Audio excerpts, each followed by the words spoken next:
Now on News 6 Mornings, Chief Meteorologist Candace Campos is live on the coast covering the recovery from back-to-back hurricanes. Then, it's the last day of school for some Central Florida counties, how a change in routine for some families affects everybody. And there's a new affordable housing option for people in Orlando.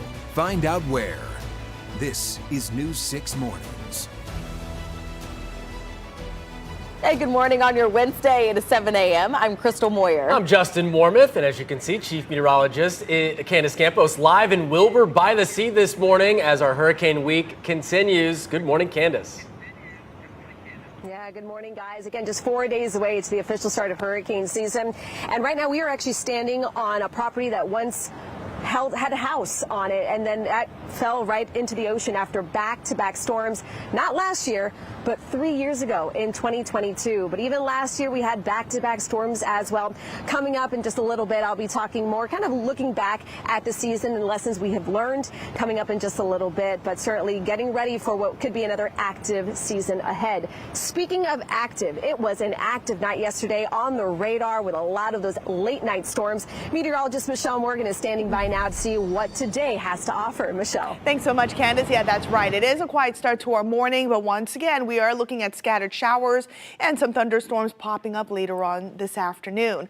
As I take you outside, Port Canaveral looking gorgeous. The sun is up, dealing with some high-level clouds. This is from our Launch Credit Union camera. We're sitting at 74 degrees, and then winds are nice and light. But look at the humidity, 93%. So you'll certainly feel every bit of that as the day progresses.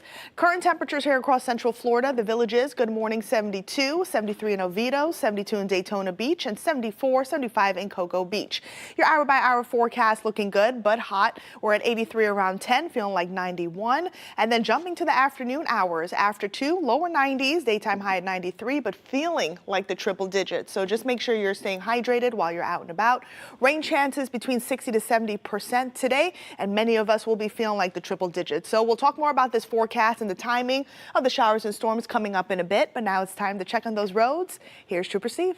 Thank you, Michelle. Things still moving pretty nice out here for a Wednesday. Your drive time's 21 minutes, both directions of I-4 from 417 on both ends to 408. That's a really nice drive time. Things moving good. And then 528 with Candace out on the coast. I'm thinking, man, it'd be a nice beach day. Things moving very nice. If you're coming from 95 this morning all the way into Orlando, keep in mind at the speed limit, 25 minutes. That's pretty nice. Here over towards Cape Canaveral, DOT cam showing really nice skies, roadways perfectly fine if you're maybe cruising out this morning and headed westbound towards the airport or towards I-4. 528 is all yours. Guys, back to you. Thank you, Steve. This morning, this local pastor here is waking up in jail accused of sexually abusing 2 young girls in his care. And deputies are worried there could be more victims. News 6's Mark Lehman is live in Osceola County this morning. And Mark, the alleged victims in this were his foster kids. Yes, the sheriff says the abuse happened years ago, but the children were now only able to talk about what happened.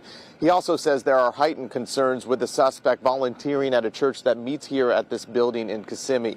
The Osceola County Sheriff's Office arresting St. Cloud foster parent Daniel Lampin last night. The 40-year-old was booked into jail on 24 counts of sexual battery by a custodian. The Sheriff's Office says Lampin was a manager at a Chick-fil-A and also a volunteer youth pastor at Connection Church in Kissimmee. Deputies began investigating Lampin last November. That's when investigators say a now 15-year-old came forward saying she was sexually battered by Lampin, who was her foster parent.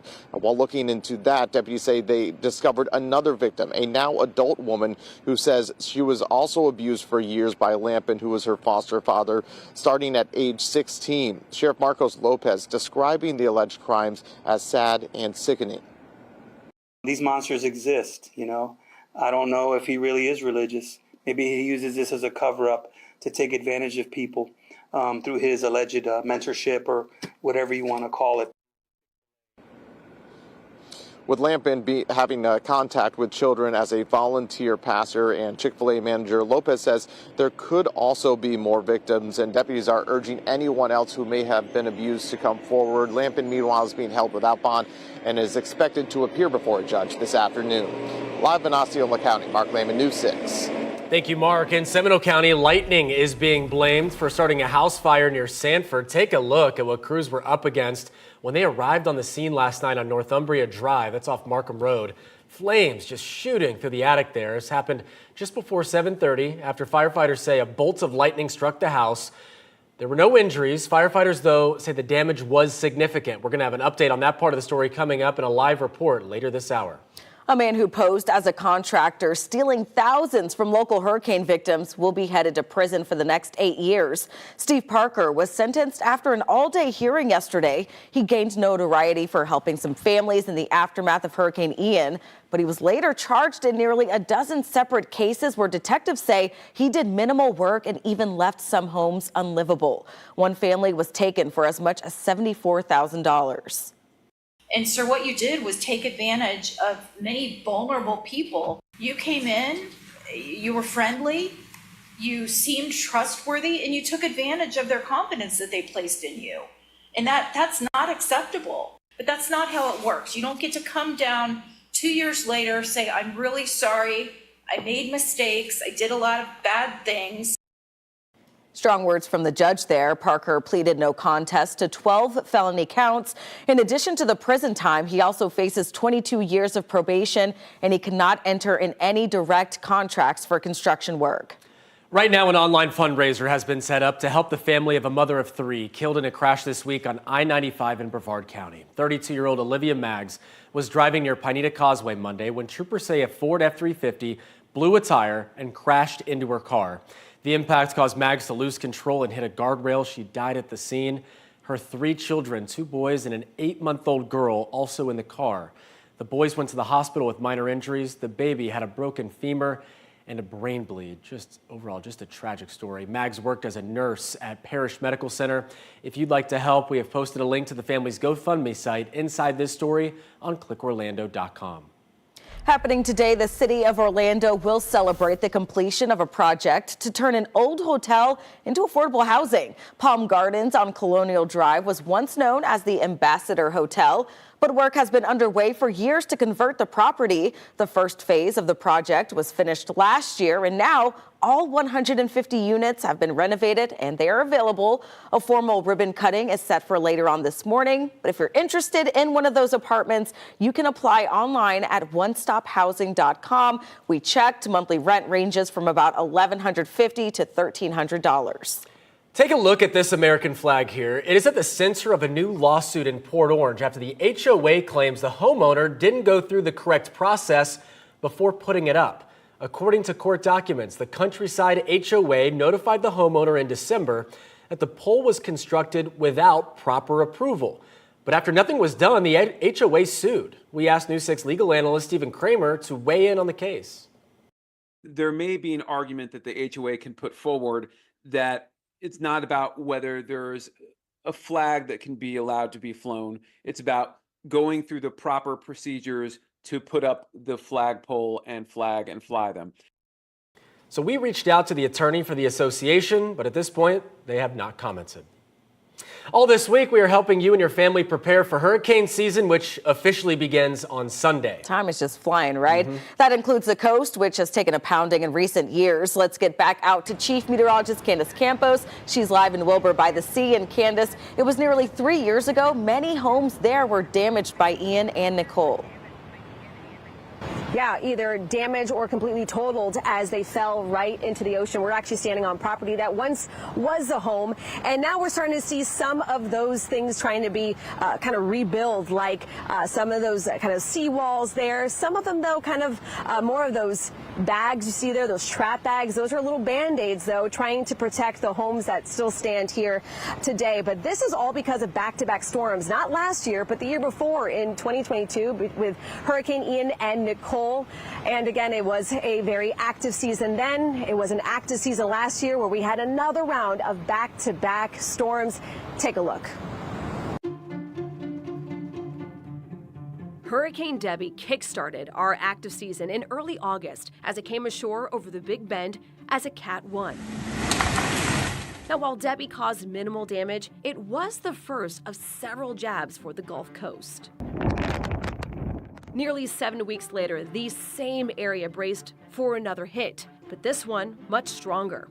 Anybody in your house? Hurricane Helene was a Category 4 storm, the strongest hurricane on record for this area, and the deadliest storm since Katrina. But Helene's wrath stretched beyond the cone, inundating communities up and down Florida's west coast with record storm surge between 6 to 12 feet as far south as Sarasota. And then just 13 days later, as people were still cleaning up from Helene, another monster storm was forming in the Gulf. Hurricane Milton exploded in intensity. A hurricane force winds up to 110, 120 miles per hour, doubling its speed from 90 to 180 miles per hour in less than a day before slightly weakening at landfall near Siesta Key. Along with the high winds and flooding on the west coast, Where's everybody at? Milton will also be remembered for its record-setting tornado outbreak that stretched the entire state. Lowest level of your home, interior of your home, cover your head. Most injuries and fatalities when you're talking about these things are not from people being sucked up, it's from people being hit from flying debris. That green and that yellow cluster, that means that's that debris ball that's very textbook with some of these stronger tornadoes that we usually don't see here in Central Florida. 126 tornado warnings issued, the highest number in Florida in a single day. 46 of those confirmed, 3 of them reaching EF3 strength. That is a large confirmed tornado on the ground. This is not Doppler indicated. This is a dangerous situation. A rarity in tropical systems. And that is proof why every storm needs to be taken seriously, because each one brings its own risk and threats, different size, different direction, all of that. And again, that is a reminder here at Wilbur by the Sea, where landfall of Nicole was all the way down in Vero Beach. So we're talking about not only looking at the center of a storm, but the overall landscape of that storm. So let's take a look at what the 2025 season outlook is shaping up to look like. So you can see CSU there and NOAA, the two main outlooks that we pay close attention to. And you can see that in all categories, we're looking at an above average season again, between about 13 to 19 named storms, 6 to 10 of those becoming named hurricanes, and 3 to 5 of them becoming major hurricanes, meaning Category 3 or stronger. So again, we're talking about another active season, but really at the end of the day, no matter what those numbers there on your screen show, it only takes one to be a memorable year. And unfortunately, even here along the coastline of Volusia County, as the sun has now risen, is a beautiful sunrise, but then you still look up and down the coastline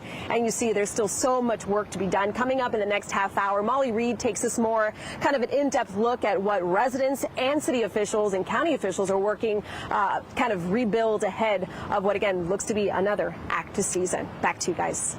Thank you, Candace. Wow, just watching some of that previous coverage out there over the previous storms reminds you, just like the chief is saying, it only takes one storm. So if you're new to this area, I encourage you to kind of remain very vigilant, gain that knowledge, listen to our Mets here. They're going to give you everything that you need to know to get you through this storm. Right now, 528, or at least the storm season. There are no storms right now. Cape Canaveral, if you're headed in from Brevard into Orange, no issues this morning, even at some of our interchanges. We are starting to see a little bit of the eastbound delay right now, around 535, 536.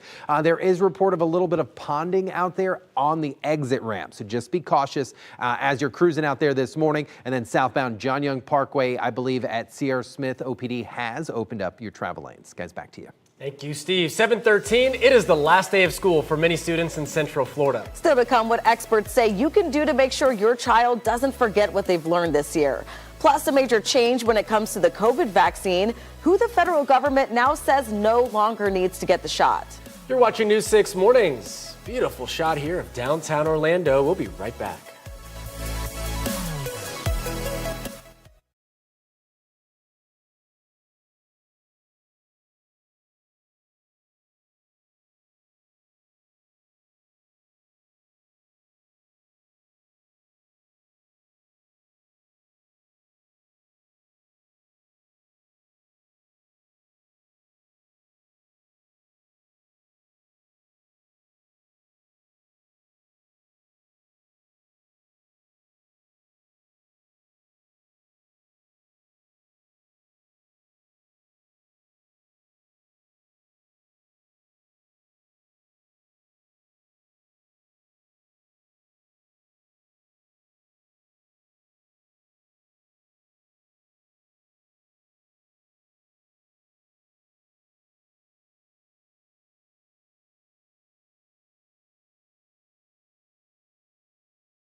A major change this morning when it comes to just who should be getting the COVID vaccine. The nation's health secretary saying the shots will no longer be recommended for some people. News 6's Stephanie Rodriguez joining us now live in studio with more on this unexpected move.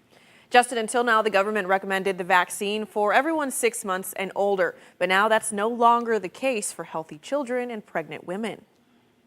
In a post on social media, HHS Secretary Robert F. Kennedy Jr. made a major change to COVID vaccine guidelines. COVID vaccine for healthy children and healthy pregnant women has been removed from the CDC recommended immunization schedule. Kennedy Jr. made an unexpected announcement in an unconventional manner. Until now, the government said the vaccine was safe for children, preventing them from getting seriously sick. He posted the change online. Typically, outside experts on the CDC's Advisory Committee for Immunization Practices would vote on changes in guidelines. Then the CDC director would make a final recommendation to the HHS secretary. There's no evidence healthy kids need it today, and most countries have stopped recommending it for children. In this case, the committee has not yet weighed in. Now, one step closer to realizing President Trump's promise to make America healthy again. The announcement on boosters is raising new questions, including whether health insurance companies will continue to cover COVID vaccinations. The CDC's advisory panel is set to meet again next month. Now, during a call in April, experts showed interest in adjusting COVID-19 recommendations to focus on people at high risk of serious illness. In the studio, Stephanie Rodriguez, News 6. Thanks, Stephanie. The Trump administration is ordering all U.S. embassies and consulates worldwide to stop new student visa appointments. A statement was released saying officials are working to review and expand how the State Department screens and vets applicants for visas. This expansion could drastically slow down the process. Critics, though, say that this is another move by the Trump administration to deter international students from going to U.S. colleges. Visa appointments that had already been scheduled can still take place. Well, it's the last day of school today for hundreds of thousands of Central Florida students. I know those kids are like, yes. Orange, Seminole, Brevard, and Volusia counties are wrapping up the year. The rest of our local districts, they'll finish up in the next few days.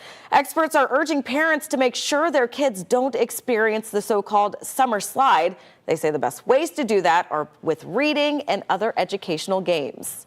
Well, we know how one teenager will be spending his summer. You got to see this. 14-year-old Benjamin Stong, he showed off that 68-pound catfish in the Iowa River, a true river monster. He says he goes fishing before school. He rides his bike about 30 minutes away to his honey hole, beating the crowds. And, of course, that evening heat. And he said the biggest catfish that he caught before that was like 5 pounds. Oh. So, yeah, 68 something. And it's just off the record. The record, I think, in Iowa was 81 pounds for a flathead catfish for that breed. I wonder if he reeled it, or do you know how they go in there and they grab them with their hands? You may have to do both with that size, I'm just wondering how he gets it home. He rode his bike there, so I mean, you gotta. Unless he was he may have been a catch and release guy. Yeah, I don't know. I don't know. Something that big. I'm gonna have fish for a long time. Very long time. This is the time to go fishing. I know a lot of people do get up early, especially this time of year. Oh, yeah. And the fish bite more in the morning. They need their breakfast. They do. So, yeah, this is the time to go. Breakfast. Yeah, and there are no advisors or anything like that along our coastline. So if you are planning on doing some boating, some fishing this morning, you are good to go.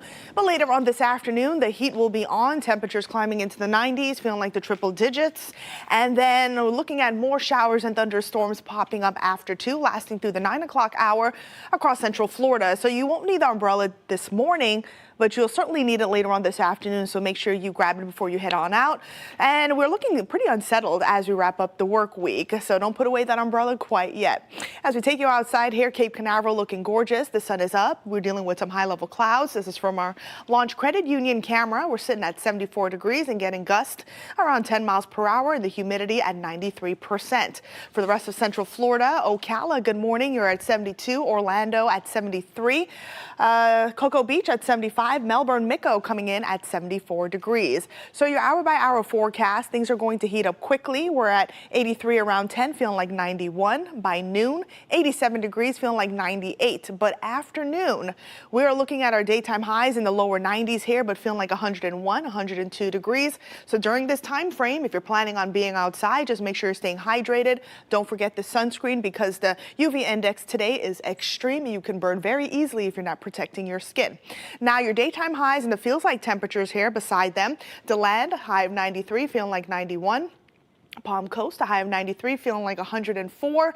And then as we head out to Titusville, 92, feeling like 102. So you get the picture. It's going to feel very hot today, but there are no watches or warnings in effect. But still, you need to pay attention to your body because heat stress can likely happen if you're not paying attention to that. Now, your clouds and rain forecast here, fast forwarding things to noon, keeping things nice and dry. After 3, we'll see a few isolated showers and storms beginning to pop up. And then right along the I-4 corridor, showers and storms are expected to continue to develop. Some of those thunderstorms packing a punch, producing heavy rain and a ton of lightning. And then most of the showers and storms now pushed along our east coast over parts of Brevard County and Osceola County, and then things begin to taper off, looking quiet as we go through the overnight hours. Now, advisories and outlooks have already been issued by the National Hurricane Center. We are looking at the beginning of the Atlantic hurricane season, June 1st, which is on Sunday, and as of right now, there are no tropical activity expected in the next 7 days. Hopefully, we can keep it that way. Here's a look at your 7-day forecast. 93, 70% chance for rain. 94 tomorrow, also a 70% chance. Lower 90s on Friday, keeping those rain chances elevated. And then Saturday and Sunday, cooling things down into the lower 90s, upper 80s, and rain chances between 30 to 50%. Not a washout, but keep the rain gear nearby. Now it's time to check on those roads. Here's Trooper Steve. Thank you, Michelle. Watching this eastbound I-4 at the 99-mile marker puts you right by Lake Mary Boulevard. FHP out currently with this white pickup truck. It's labeled as a crash. Only one vehicle out here, and it's on the shoulder. I appreciate everybody clearing that right travel lane. Florida move over law requires you to do that, but we're that is in the eastbound direction. We're seeing the delays in the opposite direction, headed towards Orlando, which means that crash really not messing us up at all. 417 in Sanford, nice and clear. Eastern portions of Lake Mary Boulevard. I'm talking unincorporated portions just south of the airport. Sanford Airport, looking nice. Both 46 and 46A, no delays. Guys, back to you. Thanks, Trooper Steve. A new way to pay. Yeah, straight ahead, a look at the bill Governor DeSantis just signed, calling it the future. And at the bottom of the hour, uninvited guests on one Delta Airlines flight. How 2 birds held up dozens of passengers.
Governor DeSantis just signed a bill that will allow you to pay for things using gold and silver. So you're probably wondering, how's this all going to work? So far, we know when the system is put in place, you will be able to spend it by using something similar to a debit card.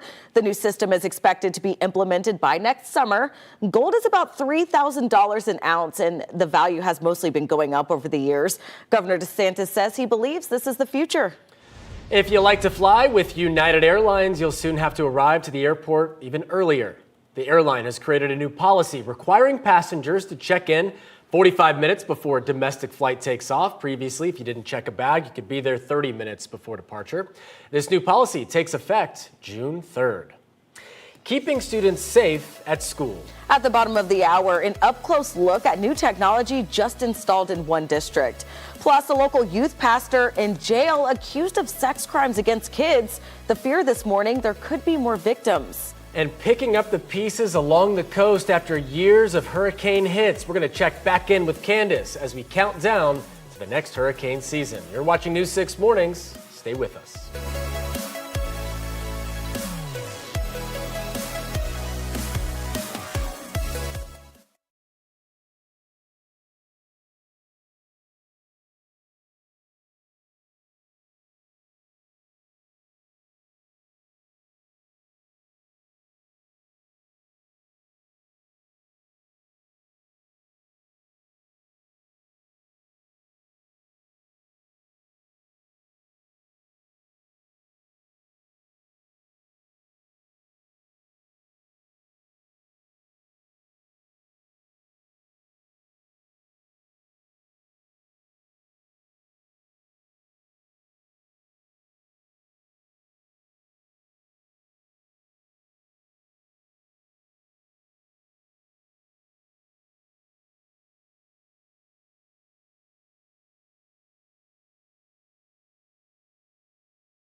Streaming on clickorlando.com and broadcasting live, you're watching News 6.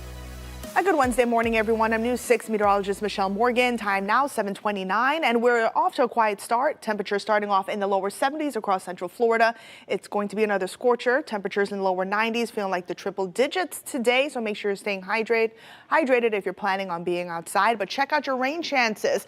Between 50 to 70% across central Florida. Showers and storms popping up after 2.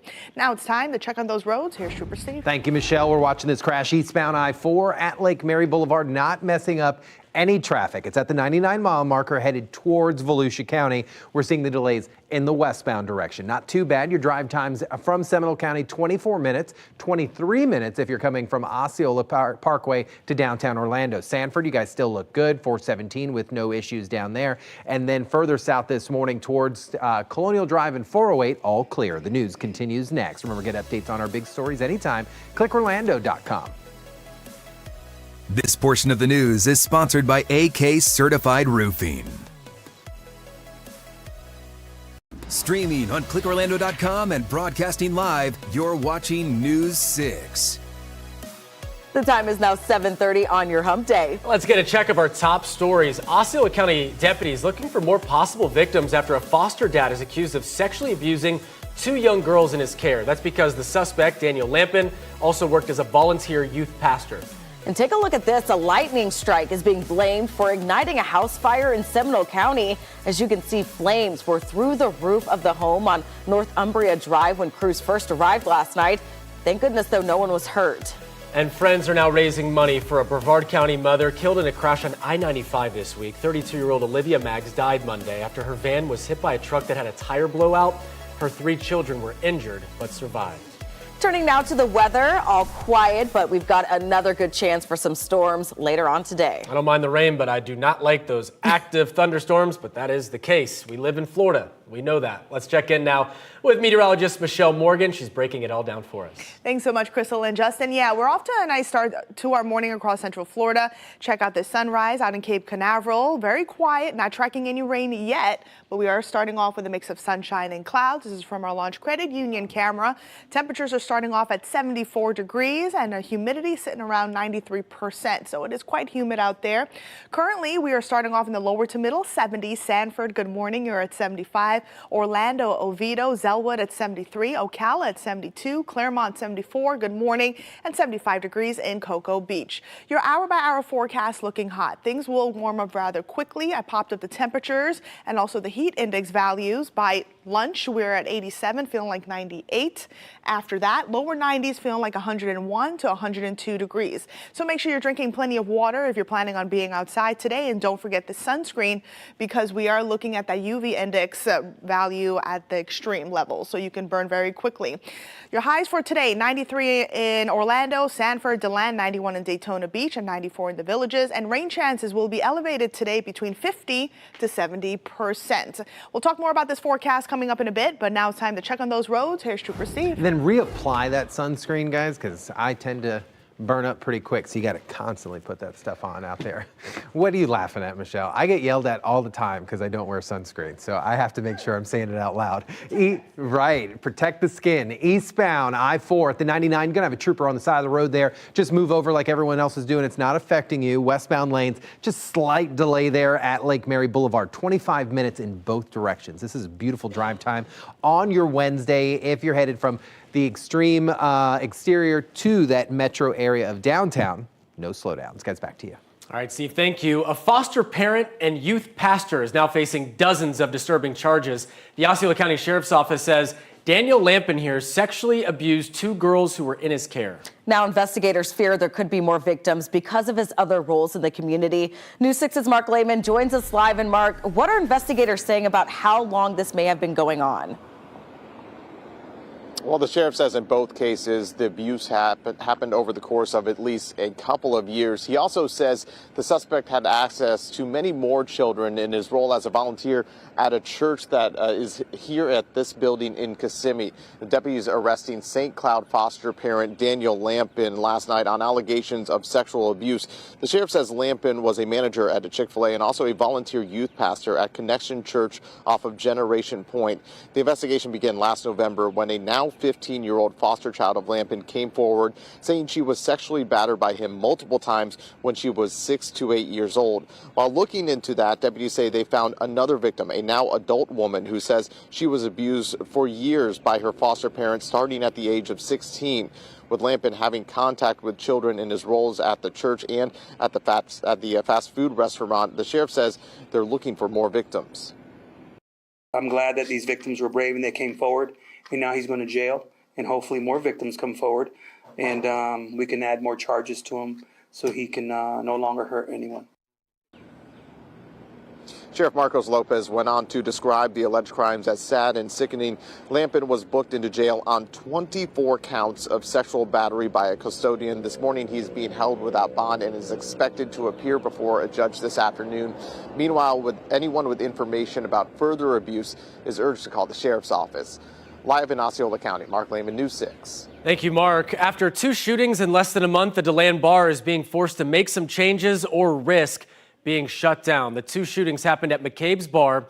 It's on Amelia Avenue and Church Street, just a few blocks south of Stetson University.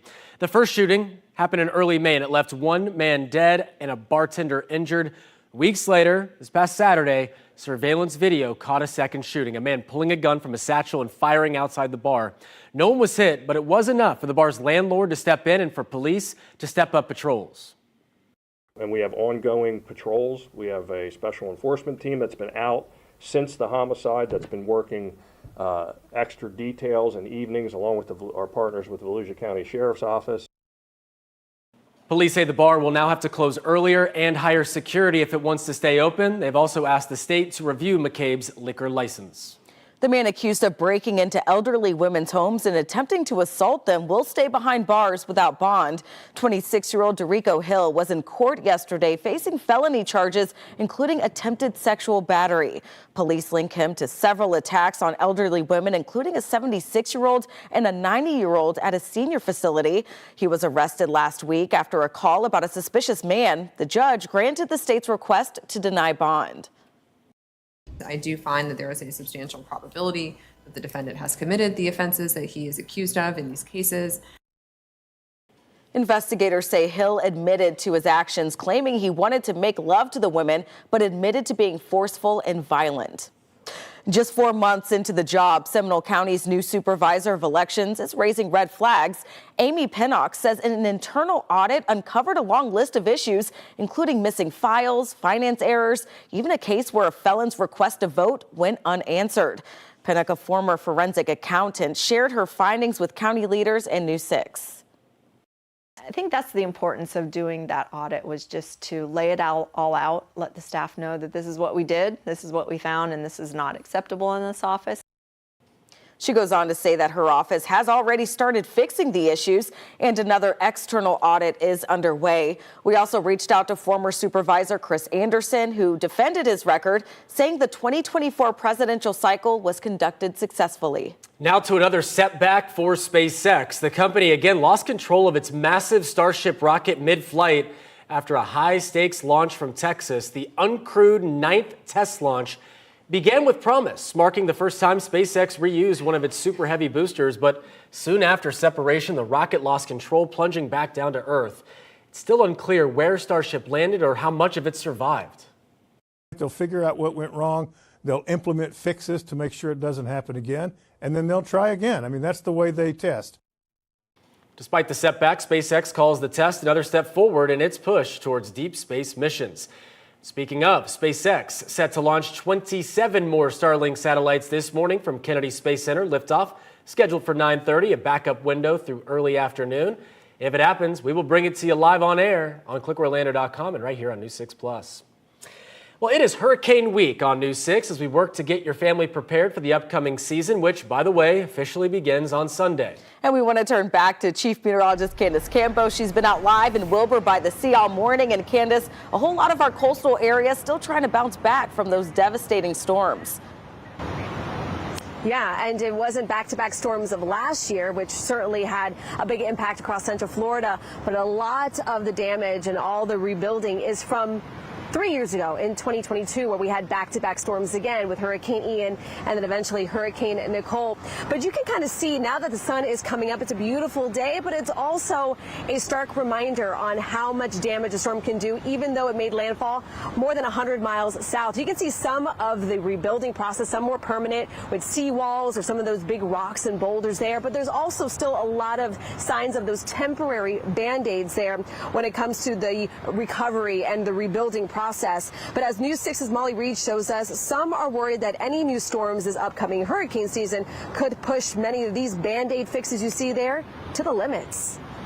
The beaches here in Volusia County sure look a lot different than they did just a few years ago. Here in Wilbur by the Sea, where homes once stood, we now have empty lots. Several properties still teeter over cliffs where pools and big backyards extended over a wide beach. And most of this damage was created back in Hurricanes Ian and Nicole in 2022, something those who live here pray doesn't happen again this year. They've spent probably $100,000 at least in sand.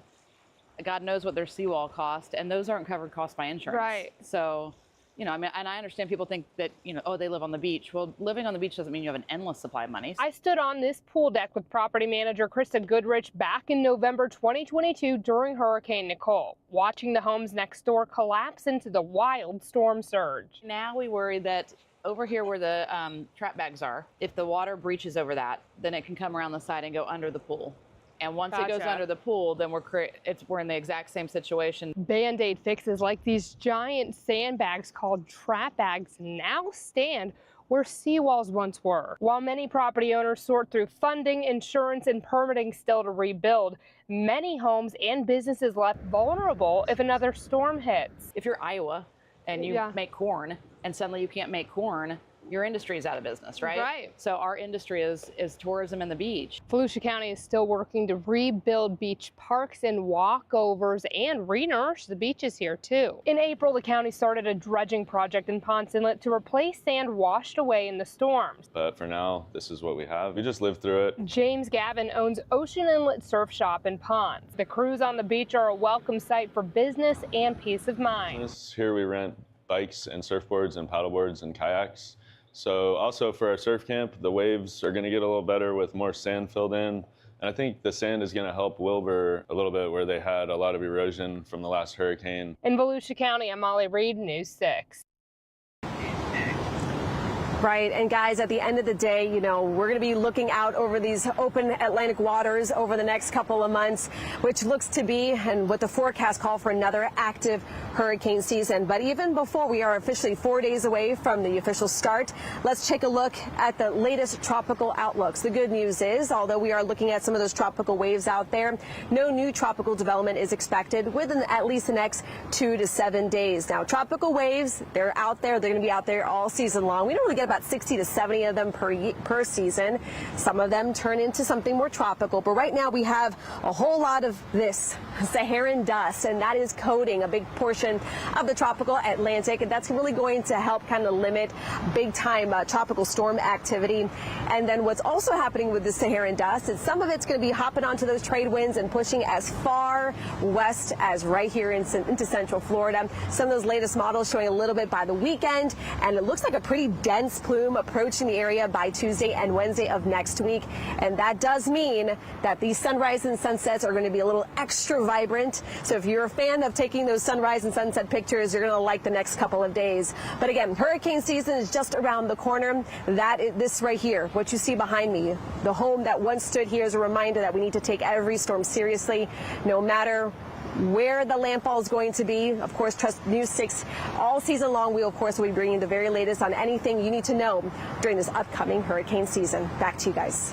Thank you, Chief. Man, just a grim reminder of what one single storm can do to our area. Thank you, Candace, for really educating us on that. So listen, we're seeing some heavy slowdowns right now out in the Champions Gate area, eastbound. So it's hit or miss. Some days we see it, some days we don't. With the addition of that travel lane out there, we rarely see it now. It went away. Look at that. Traffic slowly starting to move out there, so just be careful. Kissimmee, we're starting to see those backups along Pleasant Hill and through the downtown area. Now, yesterday on patrol, I kept it residential, looking for wildlife out there, what we should be doing when encountering certain types of wildlife, and the most wildlife we do encounter, those Muscovy ducks all over the place. Head to clickorlando.com. We talked about ducks, gators, and cows too, I believe we did. All right, today, join me today at 10. I'm gonna head west Colonial through the Pine Hills area. A lot of random construction taking place. Some viewers asking, hey, what's going on? So come with me for the ride today at 10. Guys, back to you.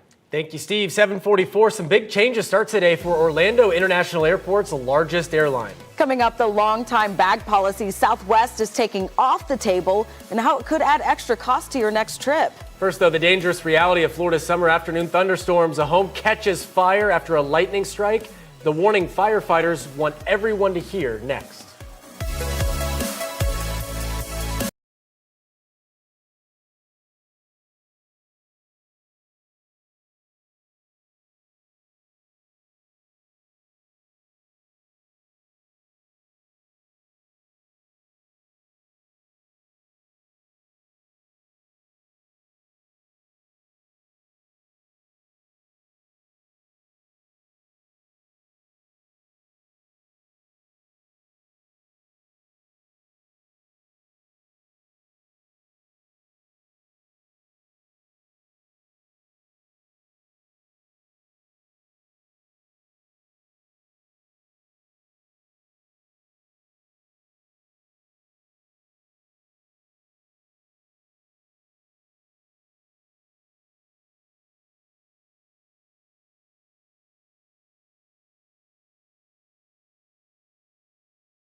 Lightning strikes twice in 24 hours, setting 2 homes on fire in our area. The most recent one caught on camera near Sanford with a family inside. When firefighters arrived to Northumbria Drive off Markham Road, smoke and flames were already intense, shooting from the roof. News 6's Angie Casada joins us live from that neighborhood. And Angie, how are firefighters handling these dangerous situations?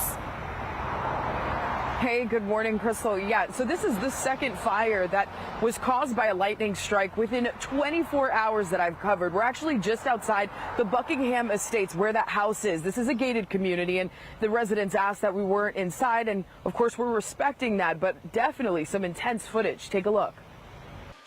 The fire erupted in the attic of the 2,700 square foot home on Northumbria Drive after lightning hit during a round of evening storms. And the first unit on scene had smoke and fire coming from the eaves, as well as a propane tank that was on fire. The flames reached an AC unit and propane tank, forcing firefighters to use more than 2,000 gallons of water to get it under control. Just 24 hours earlier, another lightning strike set a home on fire in Waterford Lakes.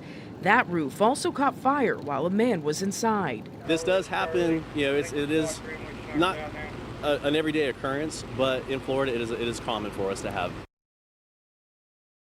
Now, the good news is that no one was hurt in either fire, but officials say that these back-to-back strikes are just a strong reminder that Florida is the lightning capital of the country and storm season is just beginning. Reporting live in Seminole County, Angie Casada, News 6. Yeah, no doubt about that. All right, Angie, thank you. Starting today, Southwest is dropping its 2 free bags policy, and of course that's going to cost you. Now, anyone booking a flight today or later will have to pay $35 to check a bag and $45 for the second. However, some travelers won't have to pay for checked luggage. They're going to pay for something else. A-list tier flyers and business fare passengers, it comes with those packages. But some say dropping the policy also drops one of the main reasons they choose to fly Southwest. But if they're going like everybody else, there's no incentive to consider Southwest first. They're just in with everybody else. Southwest not just changing its bag policy, they're also gearing up to sell tickets on Expedia, and come next year, the airline will end open seating and give planes more legroom.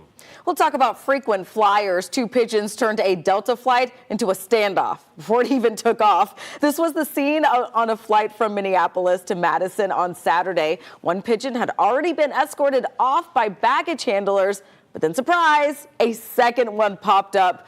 The pilot returned the plane to the gate where another baggage handler was able to remove the pigeon safely. Now, the flight did take off an hour late, minus the birds. One bird's like, you got me, but I got a friend on there too. Still, some bougie pigeons flying Delta. How about them? Oh yeah, doing well. Gotta get the miles. Have plenty of leg room on that flight. Yeah, that's not ranch on your pull down seat. All right? Oh, really? Something else. All right. If you're eating your breakfast, sorry. Let's transition to the weather. All right, meteorologist Michelle Morgan. Oh, I just got it.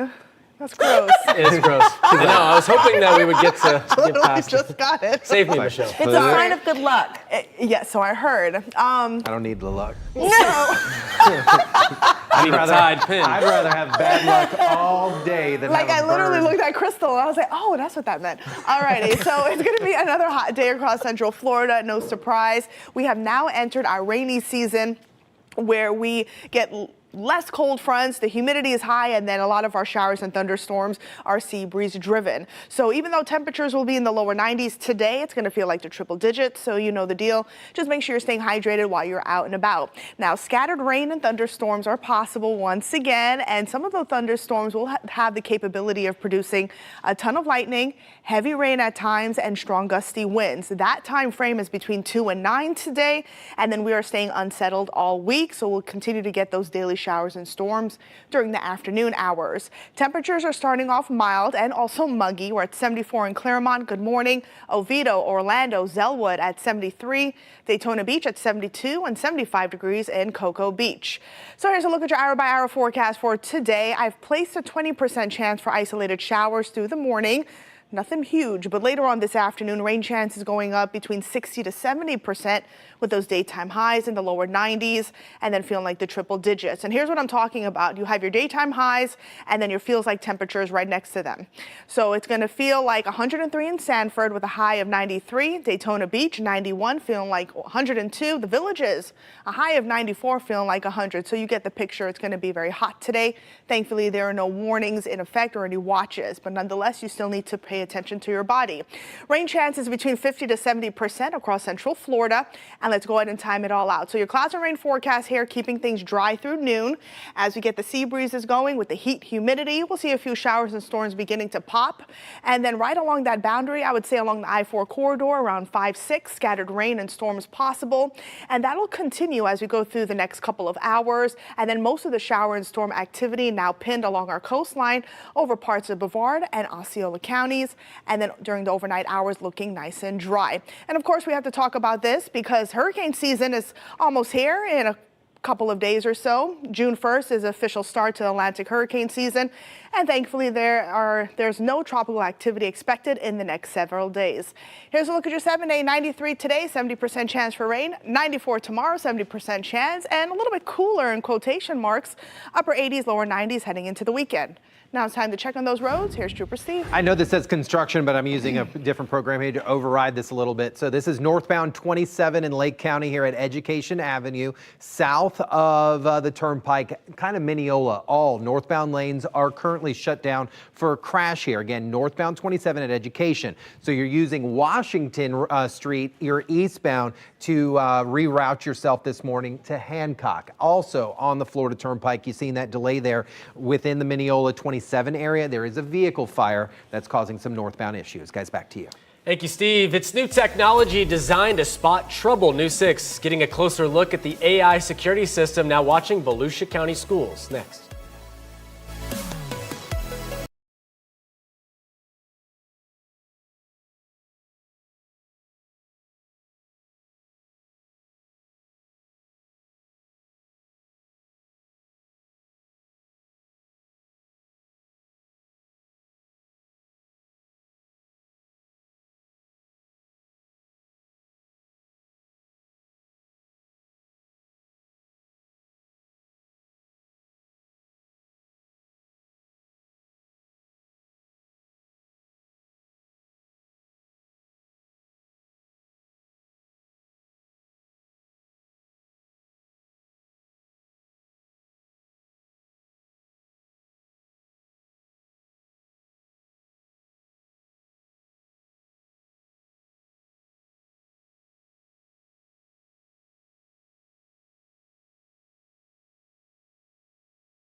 Well, it's a new tool being used to keep students safe in Volusia County. The district is adding Zero Eyes, an AI-powered security software designed to detect guns on campus instantly. News 6's Alex Cook shows us how the technology works and why district leaders say it's a game changer.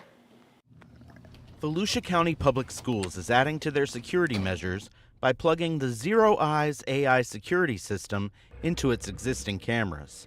The software will be able to identify weapons on campus immediately. If somebody walked up with a firearm out, it would send an alert to the Zero Eyes Security Operations Center. They would then review it and send us an alert immediately so that we could then go and address that threat in real time. Captain Todd Smith, in charge of safety for Volusia schools, says Zero Eyes is already in place at all the secondary schools in the county, and they're looking to expand. It's just another layer on top of existing systems to keep students safe. Sometimes it takes a person to hear a gunshot or somebody sees something. This cuts all that out. If it happens on the camera system, it alerts us immediately. Smith says the new AI system cost the school district about $50,000. He says the success of the downtown Daytona beach cameras made the decision easy for the school district to adopt the new tech. This is cutting edge technology. We're always keeping our foot on the gas, trying to make sure that our kids are safe, and we're doing everything we can to keep them safe. In Daytona Beach, Alex Cook, News 6.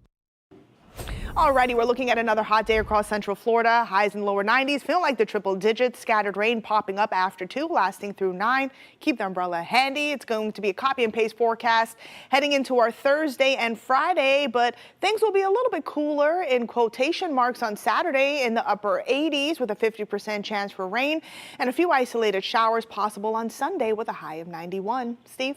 The new method, keys, coffee, and umbrella. That's the new thing you go. need to keep in there. Listen, we have a fire along the Florida Turnpike right down northbound out here, right around 27, what I was talking about. DOT cam showing that smoke kind of bellow out a little bit. Obviously, they're in the process of putting that fire out, but this is northbound Turnpike in Mineola. And then we have a crash on 27 at Education that also has it shut down. Got something for everybody. All right. Well, thank you, Steve, and thank you for joining us. We break news on clickorlando.com. You can also find all of our stories on our new 6 Plus app for your TV. Hope you have a great day.